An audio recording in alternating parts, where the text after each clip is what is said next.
اب میں آپ کو ایک حدیث سنانے چلا ہوں جس میں ایک عجیب نقشہ سامنے آتا ہے کہ یہ مہدی جب ظاہر ہوں گے تو کس طور سے ظاہر ہوں گے، ان کے ظہور کی کیفیت کیا ہوگی، کیف یظہر۔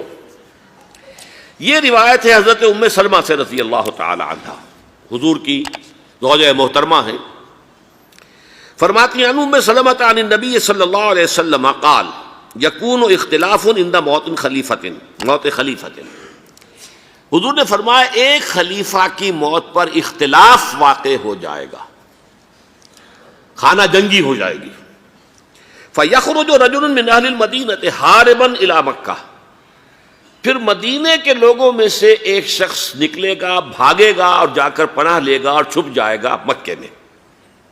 فَيَأْتِيهِ نَاسٌ مِّنْ أَهْلِ مکہ، پھر اس کے پاس آئیں گے اہل مکہ، مکہ کے لوگ، فَيُخْرِجُونَهُ، اور اسے نکالیں گے، جہاں وہ چھپے ہوئے ہوں گے وہاں سے نکالیں گے۔ وَهُوَ كَارِهٌ، اور وہ بالکل اس کو پسند نہیں کر رہے ہوں گے، نہ وہ خواہش مند ہوں گے کہ ان کے ہاتھ پر بیعت کی جائے، نہ وہ یہ چاہیں گے کہ وہ میدان میں آئیں اور ان کو جو ہے اپنا لیڈر مانا جائے۔ وَهُوَ كَارِهٌ فَيُبَايِعُونَهُ بَيْنَ الرُّكْنِ وَالْمَقَامِ، لیکن لوگ جو ہے پھر اصرار کے ساتھ ان کے ہاتھ پر بیعت کریں گے رکن اور مقام کے درمیان۔ رکن وہ کونا ہے خانہ کعبہ کا جس میں حجر اسود لگا ہوا ہے، اور مقام ابراہیم جو ہے، ان دونوں کے مابین جو یہ علاقہ ہے یہاں پر وہ بیعت ہوگی۔ وَيُبْعَثُ إِلَيْهِ بَعْثٌ مِّنَ الشَّامِ، ان کے خلاف ایک لشکر بھیجا جائے گا شام سے۔ نہیں کہا جا سکتا کہ باسی حکومت اس وقت کی جو ہے اس کی طرف سے کوئی مسئلہ اس طرح کا اٹھ کھڑا ہو، اس لیے کہ ابھی تو بہرحال باسی حکومت وہاں ہے۔ فَيُخْسَفُ بِهِمُ بِالْبَيْضَاءِ بَيْنَ مَکَّہ وَالْمَدِینَہ، لیکن اللہ تعالیٰ اس لشکر کو مکے اور مدینے کے درمیان وادی بیضاء میں دھسا دے گا، زمین کے اندر پورے کے پورے لشکر کو۔ فَإِذَا رَأَى النَّاسُ ذَلِكَ، جب لوگ یہ دیکھیں گے کہ اتنی بڑی نشانی ظاہر ہو گئی، أَتَاهُ أَبْدَالُ الشَّامِ وَعَصَائِبٌ من العراق فَيُبَايِعُونَهُ، اب شام سے سارے کے سارے جو اولیاء اللہ ہیں وہ بھی آئیں گے، اور عراق سے جوق در جوق لوگ آئیں گے اور ان سے بیعت کریں گے۔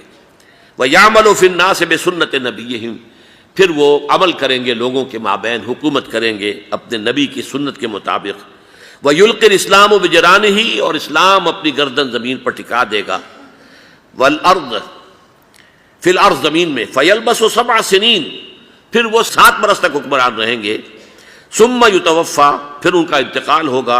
ویصلی علیہ المسلمون، اور مسلمان ان پر نماز پڑھیں گے۔ یہ جو میں نے آپ کے سامنے نقشہ کھینچا ہے، اس سے اب میں ایک نتیجہ نکالتا ہوں، اسے بھی میرا گمان کہیے، اختلاف بھی کر سکتے ہیں آپ، اگر اس کو وزنی سمجھیں تو قبول بھی کر سکتے ہیں۔ وہ یہ ہے کہ میرے نزدیک ان کے ظہور کا وقت قریب ہے، اور اس کی تھوڑی سی بعد میں مجھے معلوم ہوا کہ جین ڈکسن غالباً نام ہے امریکن اس کا، جس نے یہ پیشن کوئی خبر دی تھی کہ 1962 میں عالم عرب میں ایک بچہ پیدا ہوا ہے کہ جو وہاں کا نقشہ بدل کر رکھ دے گا۔